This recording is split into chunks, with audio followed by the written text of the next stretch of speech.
Si la santé est un état de complet bien-être et non pas seulement l'absence de maladie, évoquer la santé mentale renvoie d'abord au bien-être mental. Mais que recouvre ce terme? Le bien-être mental est tout à la fois le désir de vivre, ce que Spinoza appelait persévérer dans son être.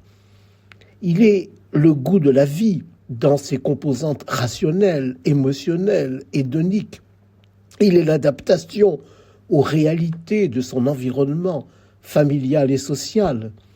Il est le sentiment aussi que la vie a un sens qui donne des raisons de vivre. Cette description, sans doute trop brève, suggère déjà les nombreux déterminants qui concourent au bien-être mental, mais qui rendent compte aussi de sa fragilité. Parce que nous sommes des êtres de chair, parce que notre vie est enchaînée à la matérialité biologique de notre corps, la santé mentale est tributaire de la santé du corps, dont les défaillances déstabilisent notre équilibre mental et exigent une suradaptation, une recomposition des modalités et des buts de notre existence, apprendre à renoncer, perdre ou retrouver le goût de vivre de manière renouvelée.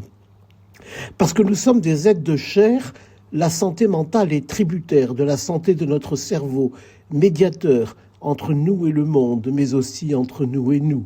Notre langage, notre connaissance du monde, notre gestualité, notre mémoire sont tributaires du fonctionnement cérébral dont les errances peuvent aussi transformer notre perception du monde et transporter l'être humain dans les distorsions de l'imaginaire. Mais ni la santé du corps, ni la santé du cerveau ne suffisent au bien-être mental.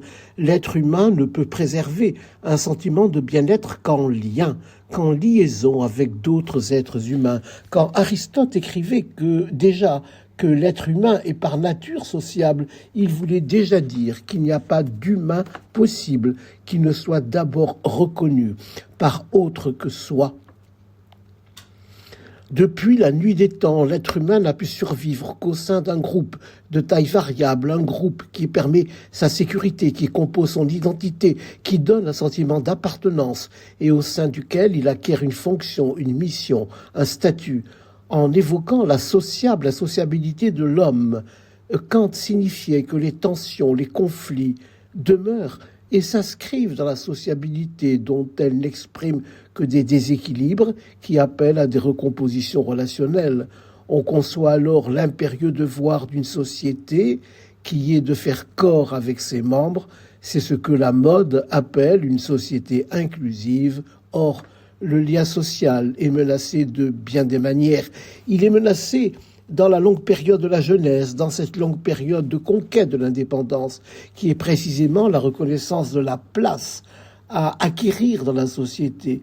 Combien de jeunes, pendant la pandémie, ont souffert de la distension des liens sociaux, quand dans leur chambre d'étudiants, ils n'étaient qu'en relation virtuelle derrière l'ordinateur avec le monde. Le lien social est menacé à tous les âges de la vie, quand les liens sociaux se distendent, que l'on soit âgé, que l'on appartienne à une minorité, que l'on soit étranger ou handicapé. Le lien social n'est pas un ornement ou un luxe comportemental, il est une nécessité coextensive à la vie humaine et au développement personnel. Des études en neurosciences ont montré que les situations d'isolement social activent en imagerie cérébrale les mêmes zones que celles qui sont activées par les dimensions émotionnelles des douleurs physiques.